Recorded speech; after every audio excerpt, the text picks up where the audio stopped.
Welcome to another Farmers National Bank Blue Table Talk. I'm Kevin Helmick, President and CEO of Farmers.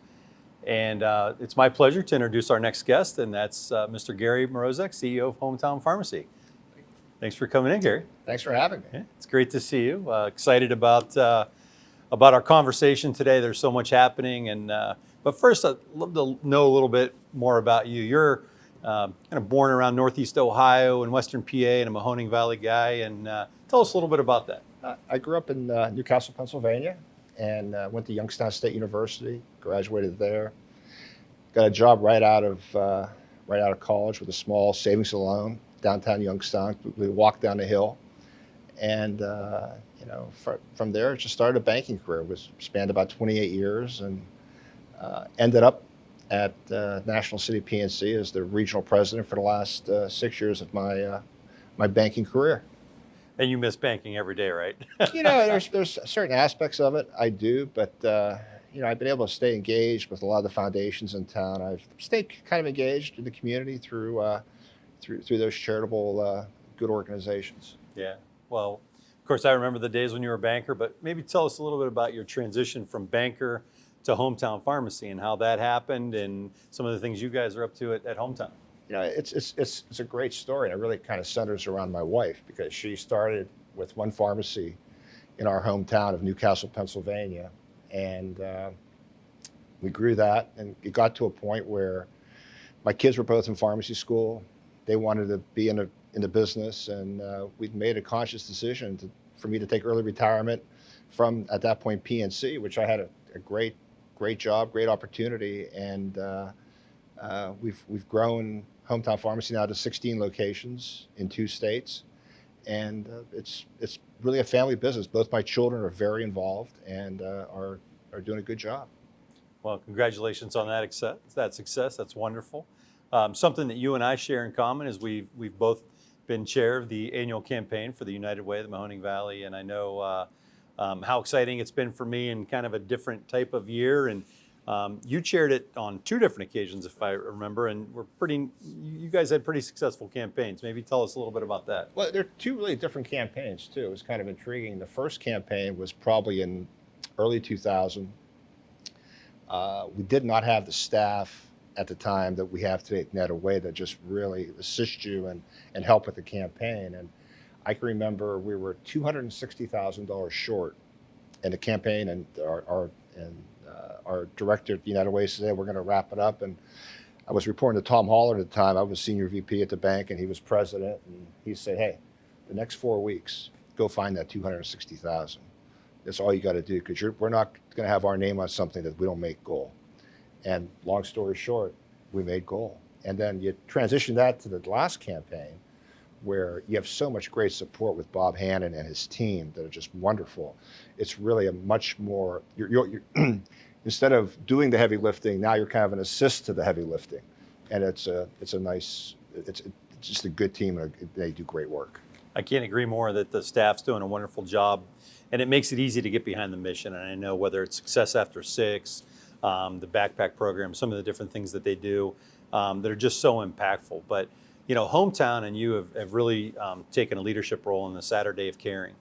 Maybe tell us a little bit about why that resonates so much with you and Hometown. Yeah, it gives our employees an opportunity to give back. They're very excited about going out into the community. We actually kind of got to cut it off a little bit, because there's only so many people we can have out at one time. But they enjoy it. It's a great cause, and it's just so energizing to go down to the Covelli Center and see 500, 600 people all in our United Way T-shirts, all motivated, excited, and just can't wait to do the work. And it's fun. So you mentioned, and we certainly appreciate your leadership over the years. I mean, Garry Mrozek is definitely synonymous with philanthropy and all the good work that you've done. You mentioned some of the things you're affiliated with. When you think about the United Way and the campaign, I mean, overall, what are some of the most impactful things that you've seen over the last 5 or 10 years? I think what's happened is the United Way has become relevant again, and I think that's extremely important to get out there. And it goes back really to the hiring of Bob Hannon about 11 years ago. And I can remember being on the search committee, and we were going through different people, and our last person to hire to interview was Bob Hannon. I said to one of the other gentlemen, ladies on the panel, says, "We're going to interview a sportscaster for this job? Are you kidding me?" And he really came in and knocked our socks off, and really was engaging. Had like communities throughout the country that he had analyzed, reviewed, had a portfolio of what he was going to do, and he took the United Way from being kind of a also ran to a very, very relevant organization. I think what's important is that, we vet so many organizations, so people like us that are very busy don't always have time to understand where to put the money. The United Way does a great job of that. Well, I tell you, I mean, I think you can think about your history with United Way, with Bob's impact, and just know that it's continued to carry on. I know Farmers National Bank, we set a record on our workplace giving campaign this year. We're so proud. We have a team of people that just drove that home. And some of the wonderful things, again, in the year of the pandemic, when at the beginning we weren't sure if everyone would just tighten up, it's been a really wonderful year. You've really seen people step up and do more, not only with their treasure, but with their time and their talents as well. So I know it's been a real honor for me to get to this point. And we have people standing on the shoulders of people like you, Gary, that did the good work for many years. What's interesting is, you sit around the table of the board of the United Way, and you start there when you're 25 years old, and you're the young guy. And now I'm looking around, and you realize you're the older guy, and it's okay. But it's what again I think the United Way has done is we've gotten younger people involved. It's not the same old, and it's I'm looking forward to getting pushed to the side and becoming a cheerleader and letting these young people take it to the next level, as I'm sure they don't want to do. Absolutely. Well, Gary, thanks so much for your time.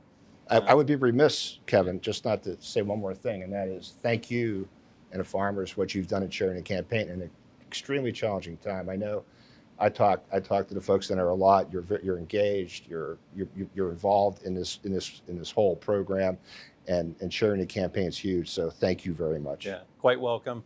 At Farmers, it's a team effort. It's the we over I all the time, and we're happy to be involved.